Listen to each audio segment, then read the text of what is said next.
Welcome back to GK GS quick bite. तो last time हम general computer के question answer कर रहे थे और हम क्वेश्चन नंबर 70 तक आ गए थे। तो आज हम कंटिन्यू करते हैं क्वेश्चन नंबर 71 से। तो चलिए आज हमारी कोशिश रहेगी ये टोटल पूरे 100 क्वेश्चन अपने कंप्लीट हो जाएं, मतलब 100 जनरल कंप्यूटर के जो क्वेश्चन हैं जो कि पीईबी एग्ज़ाम के लिए इंपॉर्टेंट है वो हम कंप्लीट कर लें। तो चलिए क्वेश्चन नंबर 71 पर आते हैं। बेटा मिनट। चलिए क्वेश्चन नंबर 71 हमसे बोल रहा है कि यहाँ हमसे पूछा जा रहा है कि in which of the following topology every node is connected to two other node. मतलब हर नोड किसी दो अदर नोड से कनेक्टेड रहते हैं, तो किस टाइप की टोपोलॉजी में रहता है ऐसा। तो ये चार ऑप्शन है, बताइए आप इसका करेक्ट आंसर क्या रहेगा। So the correct answer is option number 1। तो जो रिंग टोपोलॉजी रहती है हमारी, रिंग टोपोलॉजी में क्या रहता है आपका, every node is connected to two other nodes. ठीक है, ध्यान में रखिएगा। नेक्स्ट क्वेश्चन नंबर या पॉइंट नंबर 72 पर आते हैं। यहाँ हमसे पूछा जा रहा है in which topology are multiple node connected to central component. तो ये मान लीजिए कोई सेंट्रल कंपोनेंट, उसमें मल्टीपल नोड कनेक्टेड हो रही हैं, तो किस तरह की टोपोलॉजी रहेगी हमारी, बताइए। चार ऑप्शन आपको दे रखे हैं, पहले आप खुद से सोचिए फिर हम बताते हैं। So the correct answer is option number 2। Wait a minute, इसका क्या रहेगा, ऑप्शन नंबर 2 आपका करेक्ट आंसर रहेगा। ये क्या हो रहा है, एक मिनट, ठीक है, ये आ गया क्वेश्चन, मतलब ऑप्शन नंबर 2। मतलब स्टार टोपोलॉजी में ऐसा हमको देखने को मिलता है कि आपका जो मतलब सेंट्रल कनेक्टेड रहता है। एक बार क्वेश्चन पढ़ते हैं कि multiple node connect to central component. जो मल्टीपल बहुत सारी नोड्स किससे कनेक्ट होती हैं, सेंट्रल कंपोनेंट से कनेक्ट रहती है, तो हमारा क्या रहता है, वो स्टार टोपोलॉजी रहता है। इसका एक्सप्लेनेशन है star topology. Next question number 73 पर आते हैं। यहाँ हमसे पूछा जा रहा है following type of multiplexing can not be used for analog signaling. तो यहाँ क्या है, हमको मल्टीप्लेक्सिंग दे रखी है ऑप्शन में, और हमसे बोल रखा है कि इनमें से कौन सी मल्टीप्लेक्सिंग है जो कि यूज़ नहीं होती एनालॉग सिग्नलिंग के लिए। तो बताइए, आपके चार ऑप्शन दे रखे हैं। सो इसको बस डायरेक्ट लर्न करिए इस क्वेश्चन को, ऐसे क्वेश्चनों को। So correct answer is TDM। तो जो आपकी TDM मल्टीप्लेक्सिंग रहती है ना, ये आपकी यूज़ नहीं होती एनालॉग सिग्नलिंग के लिए। तो अब आपको इसका एक्सप्लेनेशन थोड़ा सा बताते हैं कि क्या होता है। तो देखिए, पहले बताया multiplexing is the process of combining multiple signals into one signal over a shared medium. Clear है। Next, if the analog signal are multiplexed then it is called as analog multiplexing. Similarly, if the digital signal are multiplexed then it is called digital multiplexing. ये भी बात clear है। आगे बताया type of multiplexing. तो ये अलग अलग टाइप बता रखे हैं। अब मैं यहाँ से स्लो आपको मतलब धीरे धीरे शो कर रहा हूँ, आप इसको आराम से पॉज करके पढ़ लीजिएगा, इंपॉर्टेंट है आपके लिए। जैसे यहाँ पर मैंने बताया एनालॉग मल्टीप्लेक्सिंग के बारे में, फिर डिजिटल मल्टीप्लेक्सिंग, फिर एनालॉग मल्टीप्लेक्सिंग के बारे में और डिटेल में बताया हुआ है, फिर फ्रीक्वेंसी डिवीज़न मल्टीप्लेक्सिंग, क्योंकि कुछ लोगों का इंटरेस्ट रहता है कि डीप में पढ़ना है तो उनके लिए है। फिर wavelength division multiplexing, then digital multiplexing and time division multiplexing, ये इंपॉर्टेंट है। देन सिंक्रोनस TDM क्या रहता है, असिंक्रोनस TDM क्या रहता है, ये पूरा मैंने एक्सप्लेन किया है।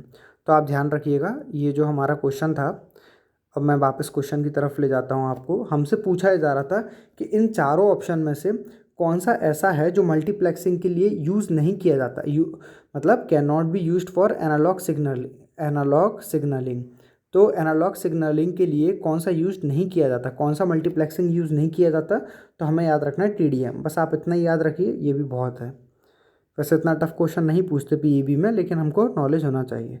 नेक्स्ट क्वेश्चन नंबर 74 पर आते हैं। Which of the following device is specially design to forward packet to special port based on the packets address. तो कौन सी डिवाइस स्पेशली डिज़ाइन की गई है ऐसा काम के लिए।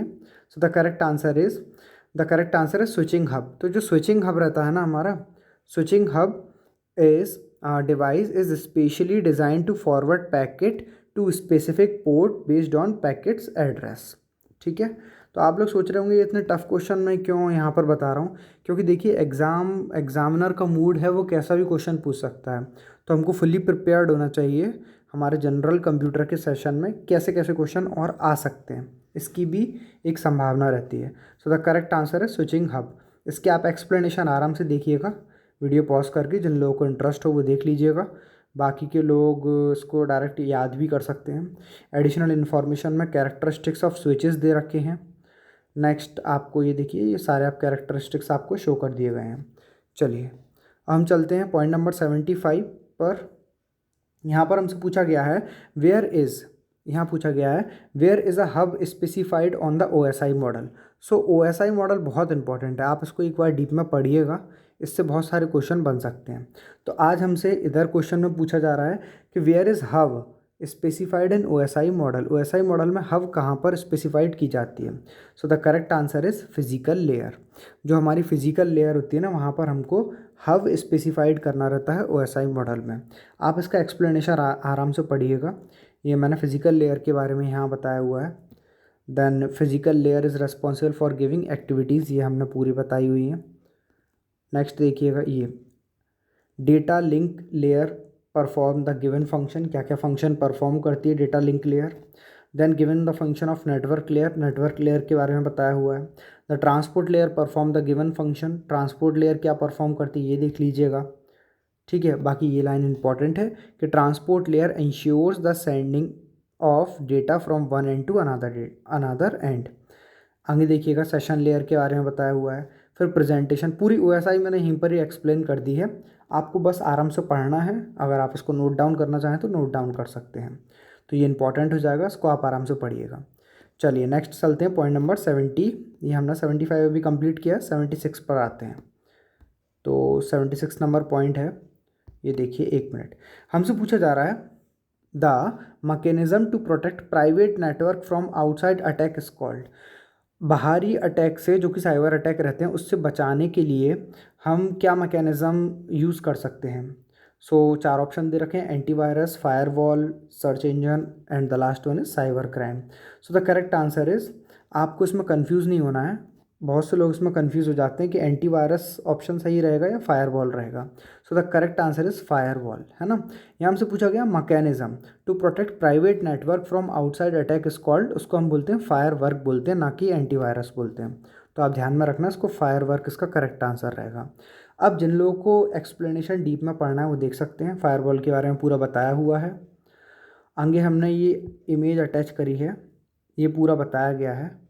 वेट अ मिनट, ये इमेज अभी शो नहीं हो रही है, लोडिंग हो रही है, तो अगर शो हो जाए तो देखना। यहाँ एंटीवायरस के बारे में बताया हुआ है, सर्च इंजन के बारे में बताया हुआ, साइबर क्राइम के बारे में बताया हुआ है। तो ये इमेज अभी भी शायद, आई थिंक ये आप लोग विजुअल हो रही होगी, है ना। चलिए, तो ये हमने यहाँ पर एक्सप्लेन कर दिया है। पॉइंट नंबर 77 पर आते हैं। यहाँ हमसे पूछा जा रहा है ब्लैंक, मतलब फिलिंग द ब्लैंक। देखिए पूछते हैं PEB में भी बहुत सारे question. Blank was the network that become the basis for the internet. Internet के लिए ब्लैंक, ये देखिए पूछा गया है। So the correct answer is, you all know, H, नहीं, ये HTTP नहीं होगा। यहाँ पूछा जा रहा है कि बेसिस फॉर द इंटरनेट, ऐसी कौन सी चीज़ was the network that become basis for the internet, internet के लिए बेसिस बन गई थी, क्या चीज़ थी वो, वास करके पूछा गया ना। तो ARPANET, ARPANET, ARPANET, ये देख लीजिएगा, करेक्ट आंसर इज ARPANET। बस एक लाइन पढ़ता हूँ, बाकी का एक्सप्लेनेशन आप आराम से पढ़िएगा। ARPANET was the network that become the basis for the internet. अब ऐसे क्यों बन गई थी, तो आप ये आराम से पढ़िएगा, इसका एक्सप्लेनेशन बढ़िया से हमने पूरा बता रखा है अच्छे से डिटेल में। तो ये पूरा ARPANET के बारे में बताया हुआ है। एडिशनल इन्फॉर्मेशन हमने ये बता दी कि HTTP होता क्या है, हाइपर टेक्स्ट ट्रांसफ़र प्रोटोकॉल, पता होना चाहिए। SSID क्या रहता है, सर्विस सेट आइडेंटिफायर। ठीक है, नेक्स्ट पॉइंट नंबर 78 पर आ गए हैं। वेट अ मिनट, चलिए, यहाँ हमसे पूछा जा रहा है which of the following device forward data packet to all connected port. कौन सी डिवाइस है जो फॉरवर्ड करती है डेटा पैकेट को टू ऑल कनेक्टेड पोर्ट्स को। तो कौन सी डिवाइस है, correct answer is hub. Hub आपका ऑप्शन नंबर 4 आपका एकदम करेक्ट आंसर है। आप तो डायरेक्ट लर्न भी कर सकते हैं, जिन लोगों को ज़्यादा डीप में नहीं पढ़ना हो डायरेक्ट याद करिए, सबसे बेस्ट रहेगा कि इनमें से कौन सी डिवाइस है which are the following device forward data packet to all connected ports. So the correct answer is hub. अब जिन लोगों को डिटेल में पढ़ना है वो देख लीजिए, हब के बारे में पूरा बताया हुआ है। नेक्स्ट आते हैं, आप आराम से इसको पॉज करके पढ़ सकते हैं। नेक्स्ट पॉइंट नंबर 79 पर हमसे पूछा जा रहा है you must install a blank. Blank देखिए पूछा गया है, आ या एन बी, ऐसा दिया होगा शायद ये, चलो देखते हैं। You must install a blank on a network if you want to share a broadband internet connection. आपको ब्रॉडबैंड इंटरनेट कनेक्शन चाहिए, तो उसके लिए आपको क्या इंस्टॉल करना पड़ेगा बताइए। 4 ऑप्शन दे रखे हैं, सिंपल क्वेश्चन है। करेक्ट आंसर इज आपको राउटर कनेक्ट करना पड़ेगा, है ना। राउटर, जिन लोगों के यहाँ वाईफाई लगा है वो समझ गए होंगे, और जो लोग नहीं समझ पाते हो डायरेक्ट गूगल सर्च किया करो, सब कुछ अवेलेबल है आजकल गूगल पे। सो इंपॉर्टेंट पॉइंट क्या क्या है राउटर से रिलेटेड वो आप देख लीजिएगा, ये मैंने यहाँ स्पेसिफाई कर दिए। Some important point of router are given below, ये बता रखा है, ये देख लीजिएगा। फिर ये आप पढ़ना आराम से। एडिशनल इन्फॉर्मेशन में भी बाकी के ऑप्शन के बारे में डिस्कस किया गया है, ठीक है। चलें आगे, चलते हैं। पॉइंट नंबर 80 पर आ गए हैं।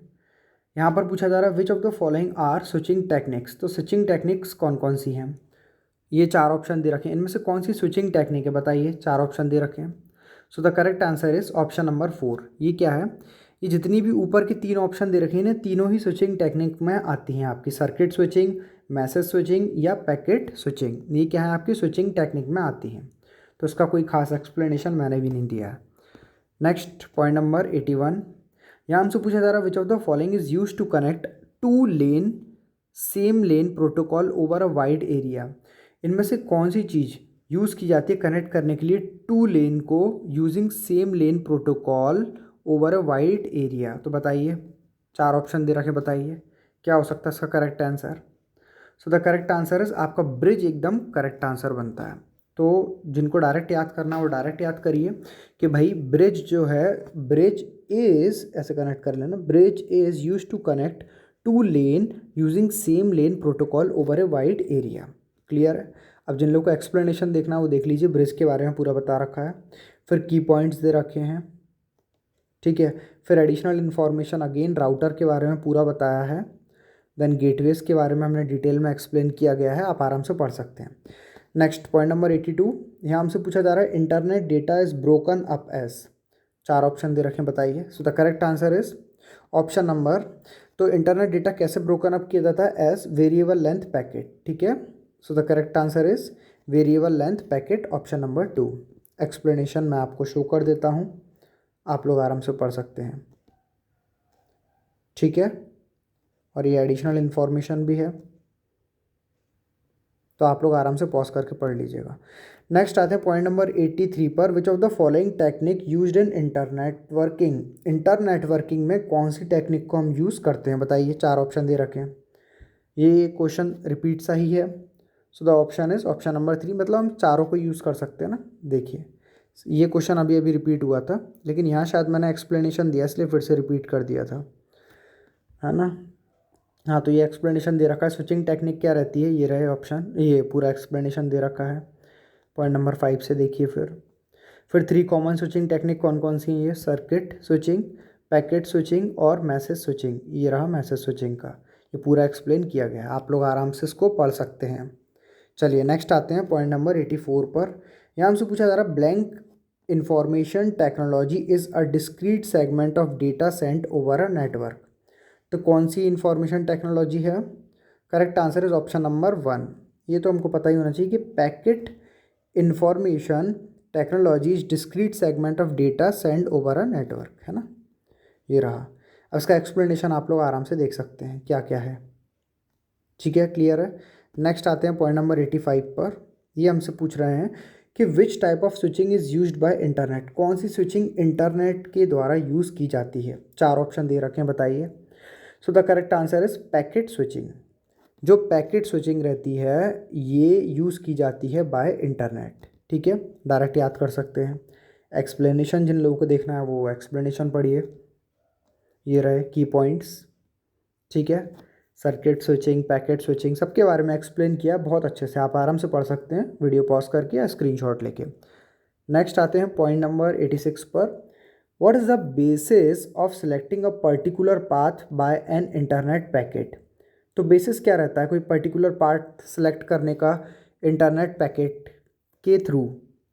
तो बताइए बेसिस क्या रहेगा उसका। 4 ऑप्शन ये रखे हैं, सोचिए पहले खुद से, फिर बताइए इसका करेक्ट आंसर क्या रहेगा। So the correct answer is take a path based on packet priority.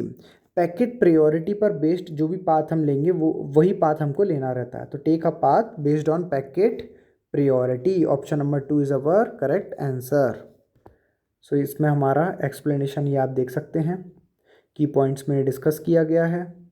Then additional information में हमने पैकेट फॉरवर्डिंग क्या रहता है, रूटिंग क्या रहता है, ये सब हमने बताया हुआ है। नेक्स्ट पॉइंट नंबर 87, यहाँ हमसे पूछा जा रहा है which of the following combined capacity of router and bridge. तो combined capacity of router and bridge की क्या रहेगी, बताइए। 4 ऑप्शन है, मतलब इनमें से कौन सी चीज़, कौन सा ऑप्शन कंबाइंस कर रहा है capacity of router and bridge को। So the correct answer is option number 3। जो आपको ब्राउटर है ना, देखो दोनों नेम इसमें मिक्स दिख रहे हैं। राउटर का तो दिख ही रहा है राउटर, चलिए अभी देखते हैं। और ब्रिज से बी, ये ब्रिज का ब्रिज ब्राउटर हो जाएगा, और राउटर से ROUTER, तो ब्राउटर इसका करेक्ट आंसर है। फॉलोइंग इनमें से कौन सी चीज़ कंबाइन कर रही है capacity of router and bridge को, तो वो है आपका ब्राउटर। अब ब्राउटर के बारे में मैंने यहाँ पर आपको पूरा एक्सप्लेन किया हुआ है, आप आराम से पढ़ सकते हैं। फिर गेटवे के बारे में बताया हुआ है, देन स्विच के बारे में हमने बताया हुआ है। तो जिन लोगों को काफ़ी डिटेल में पढ़ना है कंप्यूटर, जनरल कंप्यूटर, तो वो भी हमने यहाँ पर डिस्कस किया हुआ है, यहाँ पूरा एक्सप्लेन किया हुआ है। नेक्स्ट पॉइंट नंबर 88, आज ऐसा करते हैं 90 तक रखते हैं, अगले सेशन में बाकी के 10 क्वेश्चन और देख लेंगे, और हमारा जनरल कंप्यूटर के जो एक्सपेक्टेड क्वेश्चन है या आ सकते हैं या पहले भी आए हुए हैं वो हम पूरे कंप्लीट कर लेंगे। तो क्वेश्चन नंबर 88 और देखते हैं। पहले हमने कहा जैसे कि 90 तक रखते हैं आज। सो 88 क्वेश्चन में पूछा जा रहा है blank is a device that join telecommunication link and group of computer together. तो कौन सी डिवाइस है, ब्लैंक करके पूछा गया, device that joins telecommunication link and group of computer together. So the correct answer is router. Router is a device that joins telecommunication link and group of computer together. ये इसका explanation दे रखा है, आप आराम से पढ़िएगा। एडिशनल इन्फॉर्मेशन में again and again बहुत सारी चीज़ें रिपीट भी हो जाती हैं। Wireless router, broadband router, core router, ये क्या क्या है, इनमें क्या डिफरेंस है, आप खुद से एनालाइज करिए पढ़ के। Then edge router and brouter, ये पूरा बताया गया। ब्राउटर क्या रहता है, they help to transfer data between networks. चलिए पॉइंट नंबर 89 पर आते हैं। तो 89 में हमने ये पॉइंट, क्वेश्चन तो नहीं है, यहाँ पर एक्सप्लेन किया गया था कि कंप्यूटर ICT नेटवर्किंग से रिलेटेड जो क्वेश्चन थे वो हमने यहाँ पर कंप्लीट कर लिए हैं। पॉइंट नंबर 90 पर आते हैं। तो यहाँ पर ऐसा करते हैं, अगला सेशन हम लेके आएंगे तो पॉइंट नंबर 90 से हम कंटिन्यू करेंगे, क्योंकि ये फिर अगला टॉपिक शुरू हो जाएगा, the space in the robot operators is called.